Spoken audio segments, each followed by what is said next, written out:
એટલે ગરમ પાણી લાવની ક્યાં કેટલી વાર કીધું કે હું જેવો બારો નીકળું એવો સીધો અહીંયા ગરમ પાણી રેડી રાખવાનું. એક તો અહીંયા અગ્નિ થતી હોય ને.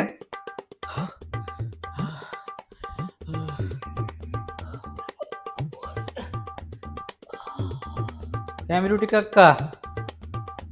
કેમ રે ભાઈ આમ નામ છે હતું ને એમનો હજી તો કાલ કરે એવું કેમ હોય? એનથી કરાયું લેઝર થી કે દોરા વાળું? દોરા વાળું કરાયું બાપા, લેઝર થી નો કરાવાય. 2 ટાકા લીધેલા છે. ઓપરેશન નહોતું કરાવવું, મારી પાસે ઓહળ્યું હતું. 7.5 દીમાં તમારા મસા બહાર ઘા કરે. ઈ ભાઈ હવે ઓહળિયા કરાવવામાં જ દેવાય ગઈ, આ એમાં જ વધી ગયું. ખાવાનું શું કરો? ખાવામાં ભાઈ છે ને ઘીવડા ને દૂધિયા ખાઈ ખાઈને હું હાવ કંટાળી ગયો. એકલું મોડું ફક જ લાગે. એકવાર સારું થઈ જાય ને પછી લીલા મરસા ને વણેલા ગાંઠિયા ને સમોસા ને બધું ઉલાળવું છે. ખાધા વિના થોડું હાલે. મોટું ચાલુ કરજો ને ખાવાનું. મોટું નહીં, હમણાં છે ને નાનું નાનું ચાલુ છે. મોટું છે ને પછી ડોક્ટરે ખાવાનું કીધું છે. એટલે ભાઈ આ રોગ છે ને દુશ્મની ન થવો જોઈએ. નો તમે હખે ખાઈ શકો, નો તમે હખે હલકા થઈ શકો. શરમ એટલી લાગે.